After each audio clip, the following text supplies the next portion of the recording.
Cordial bonjour, je suis Priscilla Desjardins de la Forêt et vous êtes sur Belle en Bulle, une chaîne qui décrypte les mangas de façon toute personnelle. Alors aujourd'hui, c'est une émission spéciale. J'ai une invitée spéciale. Non, je plaisante en fait. Ce n'est pas qui sera mon invitée. Elle vient juste introduire cette nouvelle petite vidéo, ce nouveau format. Nous avons un invité tout spécial. C'est voilà une idée qui m'est venue comme ça. Et j'espère que ça va vous plaire. C'est parti!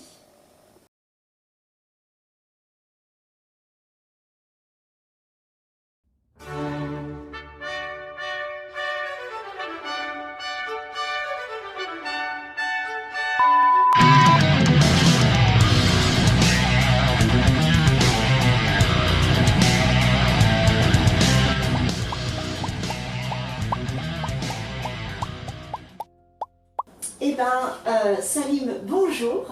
Bonjour, Merci d'être venu jusqu'à moi. c'est un plaisir, merci de m'avoir invité. Voilà. Et dans le décor de Belle en Bulle. Yeah, Et t'es le premier, hein. J'espère d'une longue série. on verra ça. Écoute. Alors, ma première question, évidemment, celle qui me paraît être essentielle, c'est depuis quand es-tu fan de manga?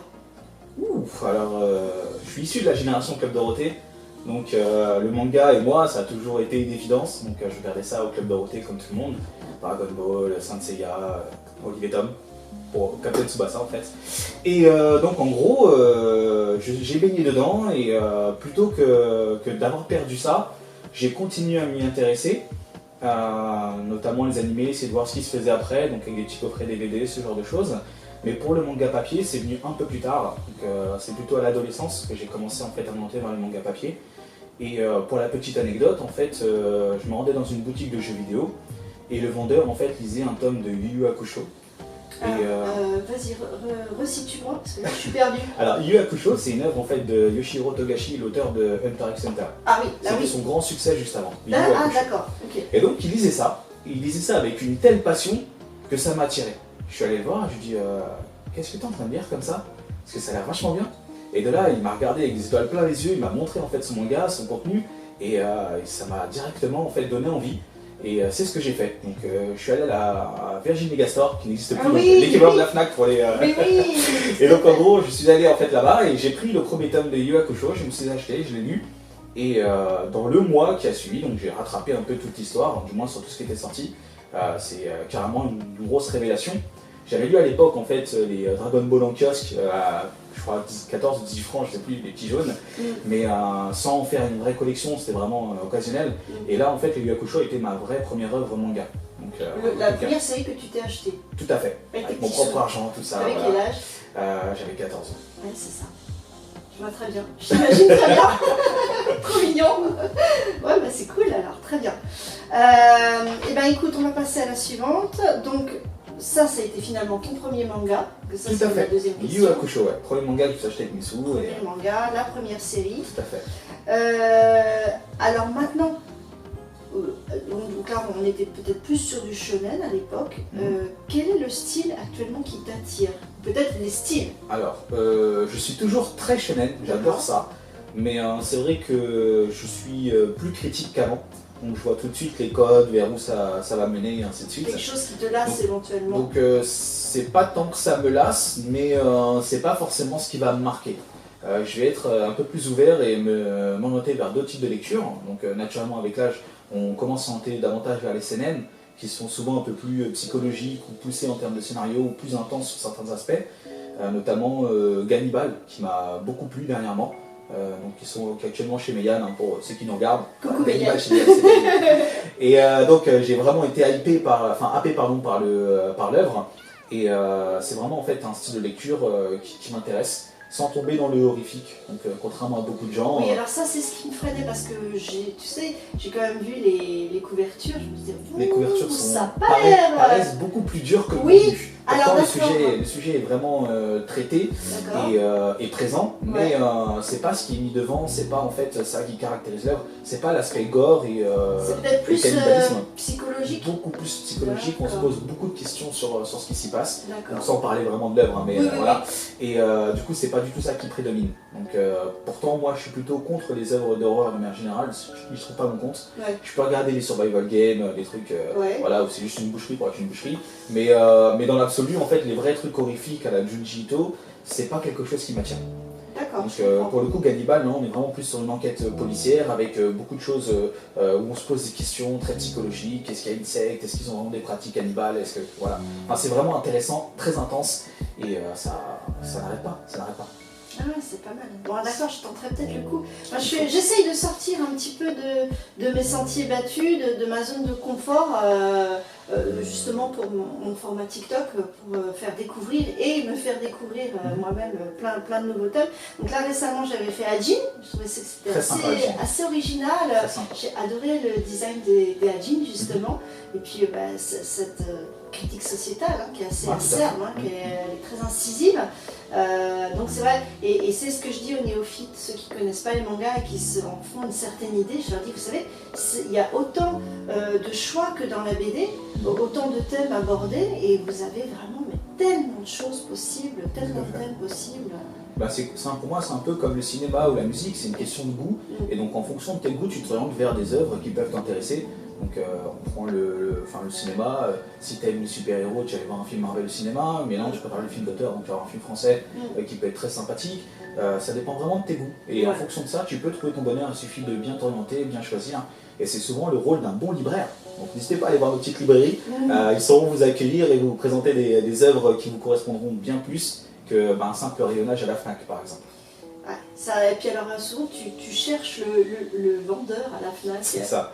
Après c'est pas réellement de leur faute malheureusement. Ils sont très occupés. Il y a de très bons vendeurs aussi à la FNAC. Il y en a qui sont très passionnés aussi. Mais c'est vrai que l'avantage du libraire c'est qu'il aura plus de temps à t'accorder, il pourra davantage creuser et surtout si tu es un client fidèle de cette librairie, il saura ce qui t'a plu, ce qui t'a pas plu et quoi te proposer. Je suis d'accord. Alors, quel est ton auteur préféré? C'est une excellente question. C'est très compliqué parce qu'il y a quelques auteurs que j'affectionne particulièrement et donc il est très difficile pour moi de dire quel est mon auteur préféré. Je vais du coup en citer quelques-uns. Je vais essayer de pas trop en citer. Alors on va commencer par l'un de ceux qui me touche particulièrement puisqu'il m'a accompagné de ma jeunesse à maintenant. Donc c'est Masakazu Katsura, donc notamment connu pour Zetman, sa dernière œuvre. Donc il a fait aussi Video Girl Eye, Ice, et tant d'autres de toute façon. Il a aussi été character designer pour des animés comme Double Decker récemment. Il y a eu quoi avant? Il y a eu Tiger and Bunny et d'autres, même de character design de jeux vidéo. Enfin bref, on va pas s'attarder. Un monsieur qui Katsura, a un large panel. Exactement, actif, un grand artiste magnifique que je vous invite à découvrir si vous ne connaissez pas ses œuvres. Il y a naturellement Takehiko Inoue. Donc tout le monde connaît, je ne sais pas s'il faut le présenter, mais le visé Slam Dunk. Et donc Vagabond notamment, oui, tout à fait. Vagabond n'étant pas encore terminé, je l'adore, mais j'évite de le recommander. Orientez-vous vraiment vers Slam Dunk parce que c'est un shonen sportif avec beaucoup de valeur et très sympa. Je vais bientôt me pencher sur la question. Il faut, il faut, c'est important. Il y a aussi Shinichi Sakamoto, que j'apprécie beaucoup. Donc souvent je cite en fait des artistes qui ont vraiment une patte graphique mais très affirmée et magnifique. Donc Shinichi Sakamoto pour naturellement toutes ses œuvres. Donc la plus récente est Innocent, si je ne dis pas de bêtises. Il y a eu aussi pas mal de choses comme Ascension, Né pour cogner, Kiyomaro, enfin pas mal d'œuvres qui étaient vraiment très sympas et que je recommande à tous naturellement en lecture. J'ai lu toutes ces œuvres quasiment, oui. Il y a qui d'autre encore? Boichi que j'ai beaucoup apprécié. Même si beaucoup aimeront Dr Stone parce que c'est justement plus accessible, plus sympathique. Pour moi, l'œuvre que je préfère de Boichi reste Sunken Rock. Oui. C'est pour moi la plus aboutie à l'heure actuelle qu'il a réalisée. Il y a un grand décalage de style. Voilà, tout à fait, en termes d'esthétisme, en termes d'impact, parce que c'est vrai que cette œuvre était très impactante. Parfois peut-être un peu crue sur certains aspects, mais dans l'absolu, c'est vraiment une belle œuvre. Il y a pas mal d'autres artistes que je pourrais citer, mais je pense qu'on va s'arrêter là. Mais dans tous les cas, voilà, il y a vraiment beaucoup d'auteurs. Naturellement, il y a Kentaro Miura, Obata, enfin bref, je peux en citer plein. C'est vrai qu'on a de la chance hein, d'avoir tant d'artistes Tout à fait. qui nous font rêver et qui sont un peu des orchestres souvent, hein, Mm. et ils savent tout faire. C'est ça, c'est ça. Bon, Ah, bien. peut-être pour le manga français, si vous orientez, il y a quelques artistes très bons. Ah, Et notamment Shonen. Mais oui, Shonen. l'auteur d'Outlaw Player. Donc Oui. quand je vous parlais de beaux dessins, il en fait partie. On en a parlé il n'y a pas longtemps dans mes TikTok, grâce à toi d'ailleurs, puisque c'était ton petit cadeau et tu m'as fait Tout à fait. découvrir. Et Il ça faut m'a lire donné Outlaw envie, Player. ça m'a donné envie de continuer, ça c'est sûr. Donc voilà. Ça marche. La suite au prochain épisode. Non, je rigole. Eh bien écoute, pour continuer dans cette voie-là, ma prochaine question ce serait quel personnage voudrais-tu être? Quel personnage je voudrais être Mm. Un personnage de manga que je serais incarné, c'est ça, si je devais être Mm. Moi, c'est l'un de ceux qui m'a beaucoup marqué, qui aura marqué certainement les anciens. Alors, à l'instar de beaucoup de gens, c'est un professeur, mais ce n'est pas Onizuka. D'accord. Donc, j'adore GTO, Oui. j'adore Onizuka parce qu'il est vraiment porteur sur l'œuvre, mais il y a un professeur qui m'a marqué encore davantage, et c'est Kawamoto de l'œuvre Rookies. Qu'il faut. Je ne connais pas. Là, quelle tristesse. Ah, oui. Alors très récemment en fait a été annoncé les Rokudenashi Blues ou Rakai Blues en fait, Rakai qui va être Blues. réédité, Oui. donc c'est D'accord. du même auteur, c'est une œuvre qui est D'accord. sortie après et qui traite justement d'un professeur qui va entrer dans un lycée et du coup qui va accompagner ses élèves un peu en décadence on va dire, ou en commettre des petits impairs, des petites erreurs, des bêtises quoi clairement. Et il va les emmener vers le droit chemin et les accompagner dans leur pratique sportive qui est le baseball, D'accord. pour les emmener jusqu'au Koshien, donc en fait qui est Oui, voilà. le grand championnat. Tout à fait. Donc c'est autour du baseball alors. Tout à fait, du baseball et donc de la vie scolaire et aussi de l'humain, parce qu'avec ces jeunes en détresse et autres qui va, Donc ils vont se remonter grâce au baseball. grâce au baseball et Faut grâce à ce serrer. professeur qui va Ouais. croire en eux et les porter malgré toutes les problématiques qui vont se poser. Ça, c'est un Et c'est classique, vraiment hein. génial, c'est vraiment une belle œuvre, en plus qui est très terre à terre, beaucoup moins de spectacle que dans GTO par exemple, Mhm. et vraiment ça décolle. Non, mais ça, c'est très vrai. Et il y a même aussi un drama qui porte le Ah même nom, une série japonaise qui porte le nom de Rookies, qui est d'ailleurs mon drama préféré Ah oui. en japonais. Voilà. D'accord. Pourtant, je suis pas grand fan des adaptations de manière générale, mais celui-ci a été vraiment parfaitement réalisé. Moi, je mettrai les liens dans la vidéo. J'essaierai de trouver. Je pense que là, on aura vu quelques petites images. Je pense que je les aurai trouvées. Et c'est vrai que les élèves ont besoin de se sentir en confiance Tout à fait. avec leur prof. Tout à fait. Et quand il y a un prof qui te met en confiance, ben, ça te donne des ailes. Et là, tu te dis, ben, je suis pas une merde, je vais C'est pouvoir avancer dans exactement la ça. vie. Et C'est exactement ça. ça a l'air d'être impulsif, mais c'est tellement vrai. Les jeunes, ils ont besoin de ça, juste d'avoir confiance. Ils ont besoin d'avoir ça, ils ont besoin d'être épaulés, d'être accompagnés, de leur montrer qu'on croit en eux. Mm. Et c'est vraiment ce que fait ce professeur-là en question, et jusqu'à même des fois paraître naïf Mm. sur certains aspects, ce qui sera très drôle. Mais Mm. vraiment, voilà. Si je devais incarner un personnage, je pense que ce serait lui. Parce que c'est D'accord. lui vraiment qui portait des valeurs qui m'ont vraiment touché. Ah, c'est sympa, moi, je trouve. C'est cool. Bon, ouais, très bien. Alors, la suite. Eh ben, voilà, le thème d'aujourd'hui, puisque le thème de notre vidéo, c'est un invité, un manga. Donc, de quel manga vas-tu nous parler aujourd'hui? Alors, il y avait tellement d'œuvres dans lesquelles j'aimerais vous parler, mais je ferai un impair à ma communauté si je ne disais pas Slam Dunk. Ah oui. Parce que c'est le manga que j'ai dû choisir lorsqu'on me posait la question quel est ton manga favori. C'était très difficile à répondre, mais Slam Dunk m'a aussi beaucoup marqué. Quand Ouais. j'étais jeune, en fait, c'est ce qui me faisait sortir de chez moi pour aller faire quelques paniers. Ouais. C'était vraiment chouette, donc Slam Dunk. Alors, qu'est-ce que je vais dire à propos de Slam Dunk Alors, je pense que vous connaissez l'œuvre, mais je vais quand même vous en parler. En fait, il s'agit d'Anamichi Sakuragi, donc un jeune collégien qui du coup arrive au lycée. Sa particularité, c'est qu'il est grand, costaud, bagarreur, mais surtout qui n'a aucun succès avec les filles, qui tue les râteaux. Les 50 râteaux. Les 50 râteaux, oui. Et ce qui va se passer, c'est qu'alors qu'il pensait ne jamais retomber amoureux d'une fille, il va faire la rencontre d'Haruko, donc une jeune fille qui va justement l'approcher par rapport à son gabarit, pensant que c'est un basketteur. Et alors que lui a le basket en horreur pour des raisons qui sont personnelles que je vous laisserai découvrir, et ben en fait il va se mettre au basket pour plaire à cette fille justement. Et de là va naître en fait une passion réelle pour ce sport et justement en fait une grande cohésion, une acceptation les uns les autres, les valeurs qu'on trouve dans le sport mais vraiment sublimées au plus haut point.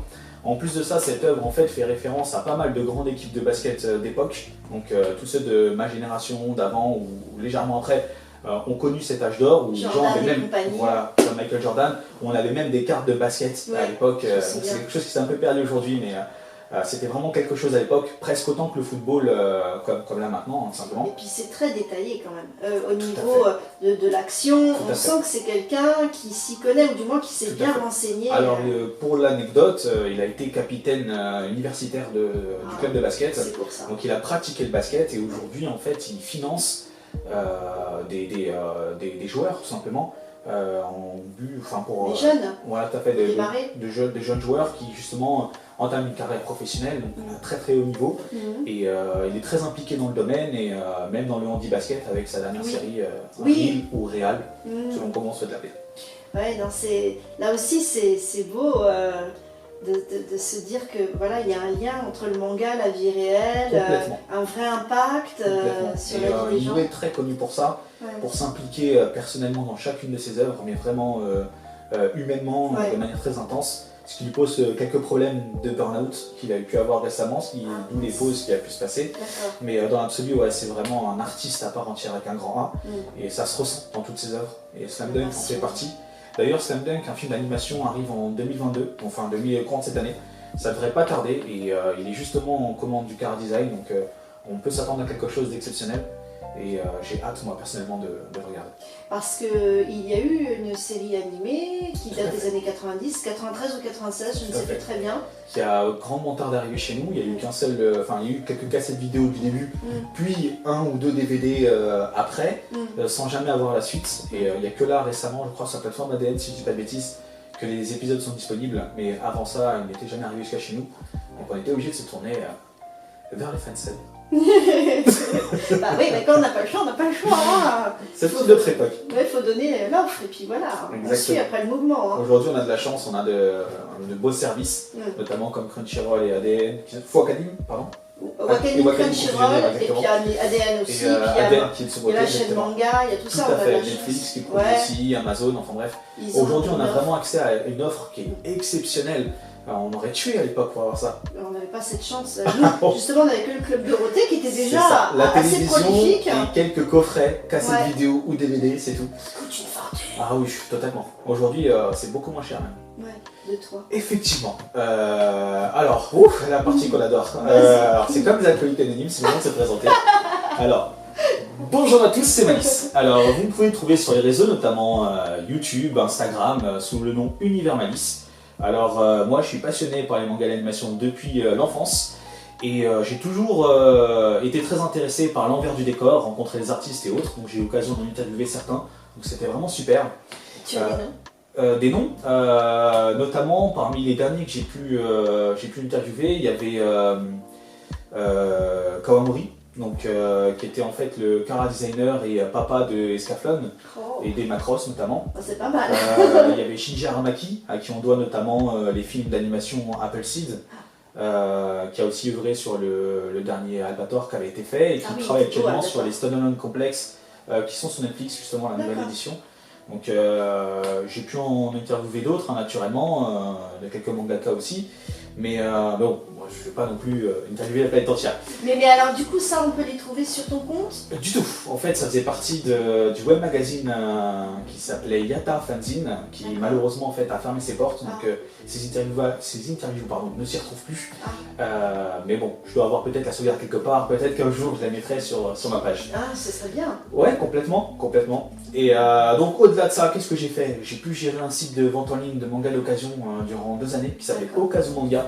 À l'époque où les mangas coûtaient 3 €, 3,50 € d'occasion. Aujourd'hui c'est impensable, mais croyez-moi, ça a existé. Et pour les particuliers, même à 2 € à l'époque, c'était possible. J'ai pu aussi faire quelques histoires en tant que scénariste, notamment des histoires courtes, dont Cohen pour le tremplin manga Kion. Alors Cohen, vous pouvez le lire gratuitement sur ma page Instagram, je l'ai mis. Et je travaille aussi sur une autre œuvre pour le moment qui n'est pas éditée mais qui est en travail pour l'être, qui s'appelle Rising Hero. Donc pareil, je te mettrai un lien où les gens pourront voir un chapitre qui sera en anglais parce que c'était pour le Tezuka Medibank. Waouh! Voilà, par rapport à ça, que dire d'autre? Je ne sais pas, j'ai voyagé au Japon, j'ai rencontré pas mal d'artistes. visiter des studios d'animation, c'était vraiment enrichissant et super. Donc voilà, c'est tout ce que j'ai pu faire à côté, quelques petites interventions aussi, au travers des CDI, des rencontres avec les élèves pour parler du milieu, ou alors des petits events comme récemment la japonaise à Toulouse, où j'ai été invité pour parler de ça. Ouais, bah ça, il y a toujours... Voilà, on est très très gros. Non, mais c'est très très bien. Moi, je trouve que tu fais plein de choses différentes, c'est sympa. Hein. Ouais, Tu touches à tout. J'essaye. C'est vachement bien, c'est vachement bien. Tu sais que j'ai une série de vidéos culinaires issues des mangas. Et à ce titre, je voudrais savoir quel plat t'a fait le plus saliver dans un manga ou dans un animé ou les deux. C'est une excellente question. C'est marrant parce que souvent les plats qui font saliver les gens dans les mangas, ça va être des plats du quotidien comme le ramen ou ce genre de choses qui n'étaient pas forcément ultra courants chez nous, voire totalement nouveaux chez nous du temps de Naruto ou même avant. Pour ma part, je pense que ce qui m'a le plus attiré, ça va être plutôt ce qu'on peut retrouver dans Food Wars, tout ce qui est un peu comme des katsudon, des katsukuri, ce genre de choses, qui sont aussi des plats assez simples, mais qui m'ont beaucoup intrigué. Et pareil, un plat qui est très très bon aussi, il y a l'unagi, donc avec de l'anguille grillée, avec une petite sauce et autres. Ça, c'est un plat, je pense que quand j'irai au Japon, je le goûterai. Je sais qu'il y a une région qui est spécialisée pour les anguilles, et il paraît que c'est à tomber par terre. Je recommande notamment Kurashiki, qui est une toute petite, un petit coin qui est encore très préservé comme il était à l'époque. Donc les boutiques sont magnifiques, il y a un petit canal sur lequel on peut se balader en barque, donc avec un petit guide et autres, donc c'est vraiment super. Et là-bas en fait on peut manger, voilà. C'est très très beau, très très beau. D'ailleurs pour ceux qui regardent un peu YouTube, vous connaissez peut-être Ichiban Japan, et j'avais découvert justement grâce à lui, donc sur sa chaîne où il en parle énormément. Sinon plat, ouais, ça va être à peu près tout, enfin il y a pas mal de choses, mais... Il y a tellement de choses. C'est vrai que le Japon, c'est vraiment le pays des gourmets. Alors on dit que la France est très riche au niveau culinaire, mais le Japon, c'est peut-être même puissance 10. Il y a, comment dire, tu sais, ce goût des choses simples, mais goûteuses. Et puis vraiment, je pense que, je ne sais plus combien il y a de préfectures, je crois environ 70 au Japon, quelque chose comme ça.